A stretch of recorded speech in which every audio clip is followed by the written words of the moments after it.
Hey, what's up, YouTube? It's me, Regina B, and I am back with another video. I said I was gonna come back. I said my first video was not gonna be my last. And in this 2020, your girl is trying to be someone, a woman of her word. I want my yes to be yes and my no, no. So here I am back with another video. Glad you could join me. Before I get too much into the video, please hit the like button, subscribe, and hit the little bell so you'll be notified whenever I post it.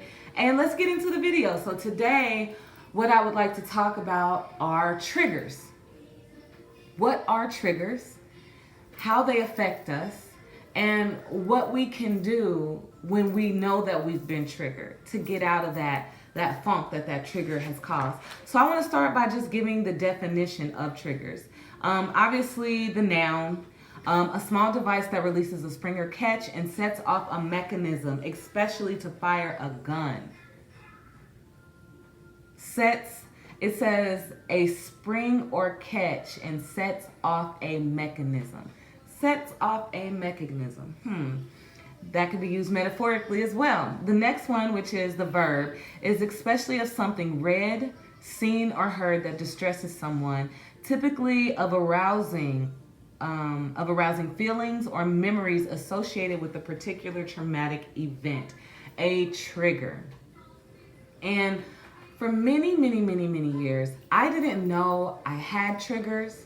I had no idea what my triggers were. I just would basically kind of beat myself up, like, what's wrong with you? Like, why do I feel like this? What's wrong with me? Something's wrong with me. You just have been triggered.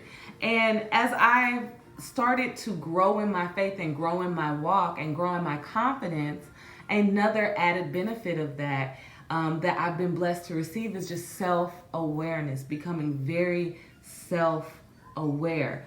What is setting me off? What catch or spring is setting off a mechanism in me? What is arousing this feeling or this emotion that I'm feeling, that I'm experiencing right now? And it's okay to have that inner dialogue with yourself.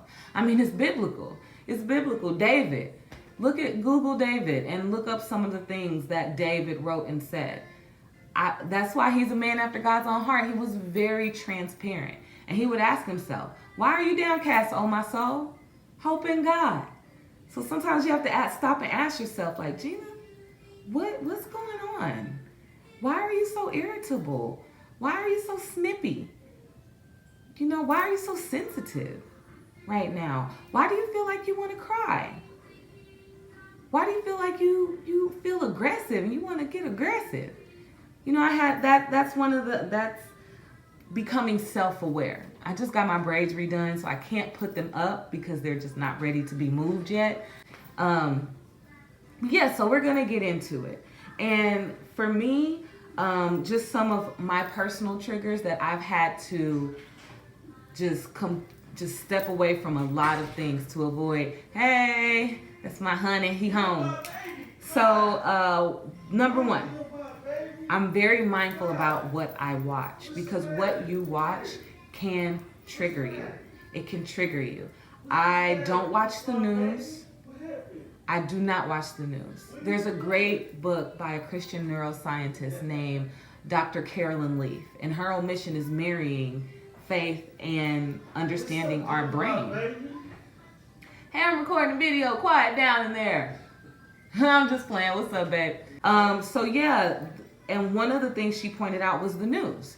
So the news will start with maybe something positive or weather, and then it's like corona disease, 3 people murdered last night, the economy is not going the way that it's supposed to be going, how to protect your finances, boom, boom, boom, bad, bad, bad. And that's because it takes 15 seconds of intaking something positive, or you meditating on something positive, for it to stick to your brain. However, it only takes a matter of moments for negative information to catch and stick to the brain, which will draw you in. Because you're like, I gotta hear this. What's going on with the corona now? Who got killed? You know, but then that can trigger fear. It can trigger anxiety. It can even trigger anger, especially with the racial climate right now. So I don't watch the news. If I need to know the weather, I got that on my phone. And if there's something that I need to know, I get a way to find. There's so many different ways besides the news. And I choose to use all those other different ways. I'm very careful about, I don't watch regular TV anymore. I used to be a huge fan and watcher of Law and Order Special Victims Unit. Not anymore.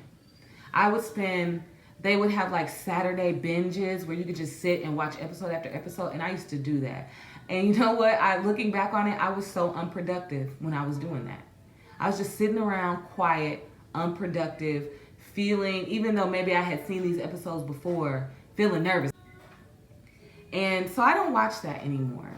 And if you're somebody who has binge watched it and you start from like season 1 to, more recent seasons, they have gotten more and more graphic. And it's triggering. And people don't need to see dramatization of their pain. For those of us that are survivors, we don't need to see a dramatization of it. Honestly, you could just say what was done and we'll be like, oh. So yeah, I don't rock with that anymore. It's just for me personally. I'm very mindful of the music that I listen to. I don't listen to any of the things that I used to listen to. Like if I get in a mood or, I've had something to drink or, I might listen to something and be like, well, I remember when, and then I go to sleep. So I don't feel anything. But, I just choose to not listen to a lot of the music that I listen to, like Trey Songz and Chris Brown. I even used to listen to Guapale, Amy Winehouse. I don't listen to any of that anymore because it triggers different things in me. And so now I choose to listen to inspirational music, Christian rap. I gotta say, y'all, they coming out with some bangers. I'm very, very proud of a lot of these Christian rap artists doing their thing confidently, boldly, and with skill too. Like, okay, so definitely check out, maybe Apple's Essentials on, Christian rap is great if you have Apple Music, but Lecrae and KB and what's his name, Christian something, but you can Google it. But yeah, I'm just mindful of the music, the podcast. I don't watch certain YouTube things. I don't even on like social media like Instagram, and that's because there's just some things I don't want to see. I don't need to see. I don't want to see, and I'm not gonna let that affect me in a way that is negative. I'm very, very, very protective of my energy now. And yes, we are energy. As science and faith are marrying, we are light forces. We do emit gas. We do emit light. It's not visible to the human eye. You can research that if you want, but that's true. Let's see. And the last thing is that I'm very, very mindful about who I put myself around. Who I put myself around and who I put my family around. I'm very mindful of it. And it took some hard situations. It was very, very hard distancing myself from certain individuals, but it was necessary. I had been continually praying, almost to where maybe God was like, you complain, that's complaining. But I had just been praying like, oh, they make me feel like this, and I thought that, and I don't want to think like that, I don't want to hear that. And it was like, okay, you need to put some distance. Distancing, social distancing, been practicing it. And that's okay. But I can still back away and love you and pray for you and hope good things for you. But, and I listened to this girl I watched this girl on YouTube named Sydney Black. And she put it so eloquently. She said, I'm done being around emotionally violent people. And when she said that, I immediately got what she was saying. And she's like, if somebody was physically abusive or physically violent, that would not be okay. You can't just go around just punching people. Excuse me, I have something in my eye. Get out of there. They nice and big, so particles get in there, especially when I wear my contacts. Anyway, you wouldn't put yourself around a physically violent person, but there are people who are emotionally violent, toxic people. And they can really trigger you, especially if you've experienced any form of abuse, any traumatic experience as a child. Words that people say can trigger anger, can trigger, sadness, can trigger fear. And God says He wants you to live an abundant life. He doesn't want you to live in any of those. He wants you to have a peace past understanding. And once I started distancing myself from just emotionally violent people, then just I've been meeting so many positive and encouraging people. I have come into friendships recently with some really positive and encouraging people. And it's because I had to just have faith and say, okay, your word says stay away from a divisive man. Your word says don't answer a fool in his folly, because all it's going to lead to is arguing, and then you're going to leave angry. You know, don't put yourself around people that plot wicked. And it ain't just murder. It could be cheating. It could be talking bad about your spouse. It could be gossiping about people. Don't put yourself around people that just want to just do bad stuff all the time. And it's a hard thing to do, but it's an uplifting thing to do. It allows space for more positive people and positive energy and positive light force to then enter into your life. And so those are just some things that I am mindful of that I know can trigger me. You cannot avoid all triggers because we have to interact with one another. But just remember, your fight isn't with a person, it's with spiritual forces in heavenly realms. So if somebody's choosing to act on that thought that they're having, you then choose to distance yourself, or you then choose to remind yourself, hey, I'm a kingdom kid, I'm a child of God. You can't nobody make me do nothing. You can't make me mad.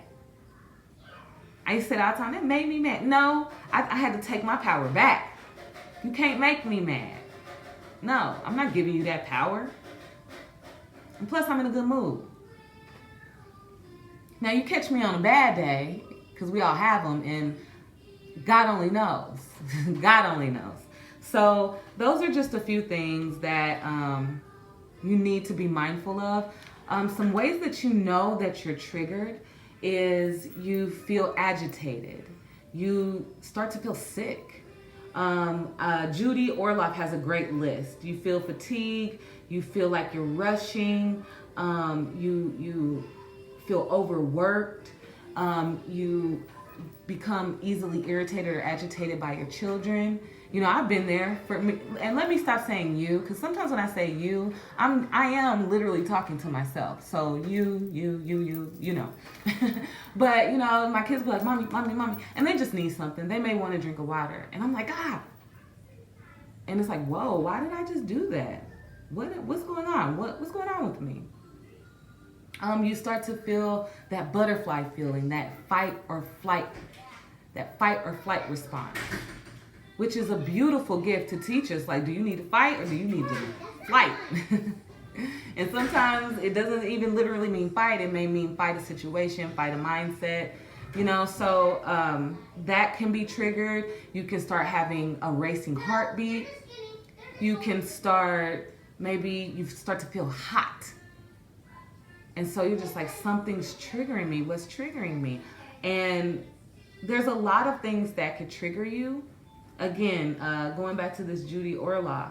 So what could trigger you? Being around toxic people, loud environments, huge crowds, traffic, rushing. If you're sick and maybe you were like, your body's fighting a cold and you're not feeling the symptoms, but your body's fighting it, or you feel a little something in your nose. It doesn't turn to be anything, but you know, like, something's going on. Let's see, what else low blood sugar, hangry. That's a trigger. Being hangry. Chemical sensitivity, so it could be if you've ingested something maybe you shouldn't have. It could be a chemical imbalance within your body, a hormonal imbalance. A lot of it, PMS is a real thing. It's a real thing.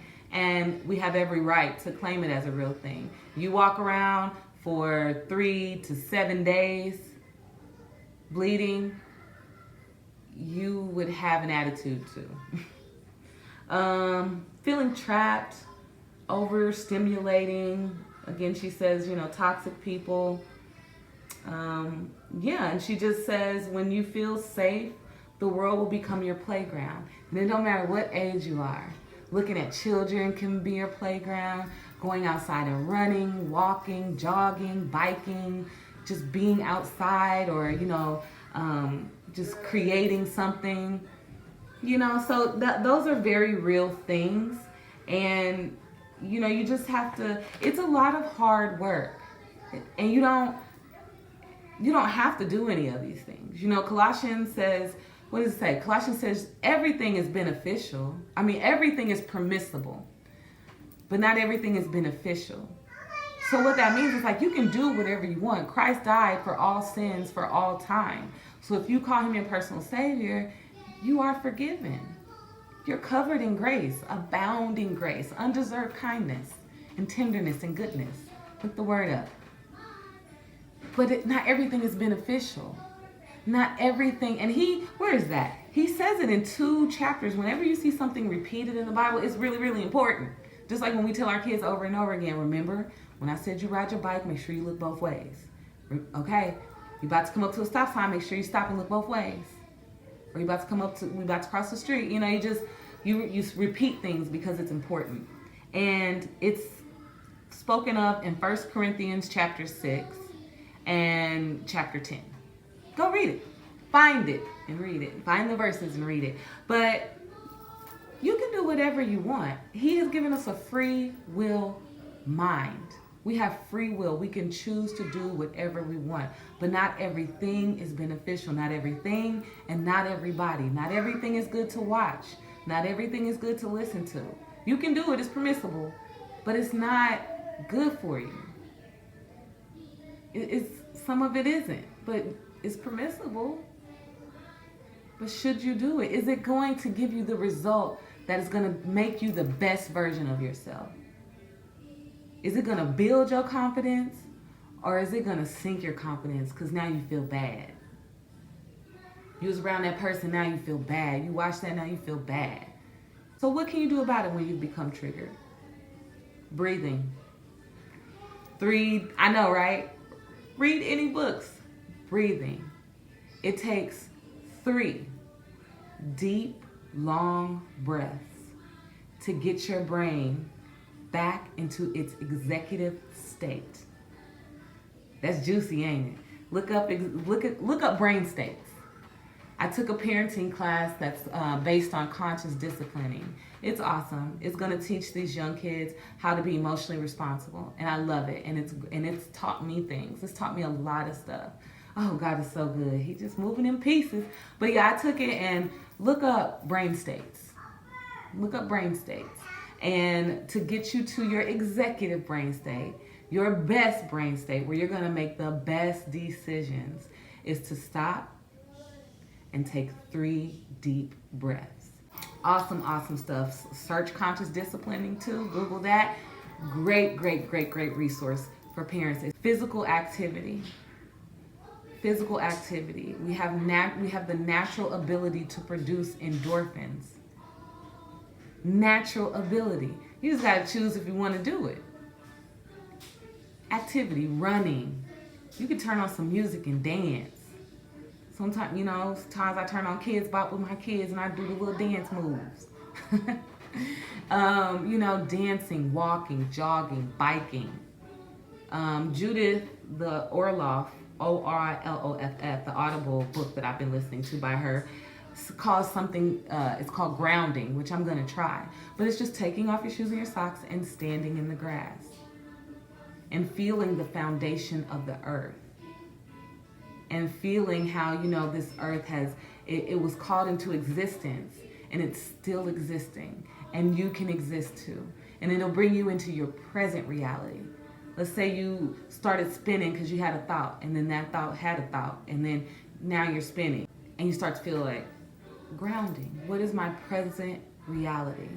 Yoga, journaling, crafting, going outside and just maybe enjoying your porch, talking with your neighbors, playing with your kids, watching something funny, stand-up comedy, or a really good show that makes you laugh. That makes you laugh. I believe I said singing. If you play instruments, playing instruments. Those are ways to get yourself back present in the moment. those are ways to let that, whatever that energy is that trigger is trying to put on you, that's your way of releasing that out of you. That's your way of being the best version of yourself. What I choose to do is I like to run. So if I feel butterflies in my stomach or anything like that, I like to run. I turn on, lately I've been turning on my Christian rap. I've been listening to, like I said, the Christian Rap Essentials on Apple Music. And I just start, I'm doing the thing of like thinking, I'm in my body, watching, my breath, making sure I'm controlling my breathing, watching my posture, my form. And then I'll do some prayer, I'll do some praise. That's why I call it praise runs or worship runs or meditative movement. I call it all that stuff because I'm doing all that stuff. The human mind is so amazing. And if I start to feel myself going somewhere, I bring myself back to my run. And if it created that feeling of butterflies in my stomach, I tell myself, I'm like, no, you're going to breathe that out. You're going to push that down into those legs, those powerful legs. And I get off and I'm like pumped, ready. What's up, world? So those are just some suggestions that I have. If you have any suggestions, things that you do to get you out of that funk that maybe the trigger has caused, or ways that you avoid triggers. Not all triggers are avoidable. So if you have any suggestions, if you have any other additional triggers you would like to put down in the comments, and things that you do to, get back to yourself, get back to your reality, please leave them down in the comments. If you like this video, please give it a thumbs up, please subscribe, and I hope and pray that something I said helps you be the best version of yourself. 2020. So thank you for spending this time with me. I am so very, very grateful. You could have chosen to do anything else you wanted to do with your time, but you chose to spend it with me. And for that, I am so eternally grateful. And in closing, I just want to say, one other thing. If you need to reach out to me, or if you would like to reach out to me in a more private setting, my Instagram is @ReginaBurlanette. You can send me a request on that. My business one, which is public, is @The Clothing Company, and you can send me a message on that, and we can have a dialogue. We can communicate, okay? So again, thank you, thank you, thank you. And as always, I'm blessed, you're blessed, we blessed.